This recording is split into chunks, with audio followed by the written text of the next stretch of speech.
Sosialisasi perda atau penyebarluasan peraturan daerah, yaitu peraturan tentang pemberdayaan dan perlindungan perempuan Perda Provinsi Nomor 2 Tahun 2023, diadakan oleh anggota DPR di Provinsi Jawa Barat dari fraksi Nasdem Dr. Randa Hajah Tia Fitriani.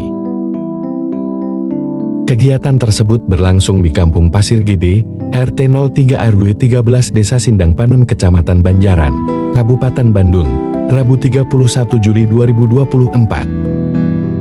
Hadir pada kegiatan tersebut, yaitu tokoh masyarakat, para ketua RT RW, tokoh pemuda, para kader PKK dan Posyandu, serta para simpatisan Dulur Satya, para korcam, struktur Partai Nasdem, Kordas serta warga masyarakat Desa Sindang Panun. Tia Fitriani bersama FPPI Jabar pada kesempatannya menyampaikan tujuan dari penyebarluasan peraturan daerah ini adalah agar masyarakat mengetahui dan memahami apa itu Perda Pemberdayaan dan Perlindungan Perempuan, Perda Provinsi Nomor 2 Tahun 2023. Alhamdulillah selesai sudah sosialisasi perda saya hari ini tetap bicara tentang perempuan, Perda Nomor 2 Tahun 2023 tentang penyelenggaraan pelindungan terhadap perempuan di Jawa Barat dengan pemberdayaan.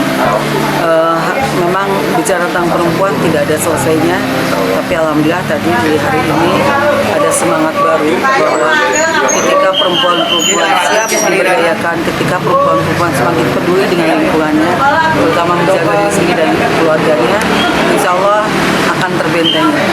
Dan juga saya berpesan terus, tidak bosan-bosan saya ingatkan tentang pinjol, tentang judi online yang memang dalam bentuk lain, di mana ada pinjaman dari online shop yang tanpa disadari menjerat para ibu rumah tangga khususnya ketika mereka ditawarkan pay later ataupun pinjaman yang pada akhirnya banyak yang terjerat karena tanpa disadari mereka sudah berjudi dengan cara lain.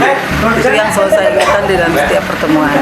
Sampai bertemu lagi dengan Tia Fitriani. Wassalamualaikum warahmatullahi wabarakatuh.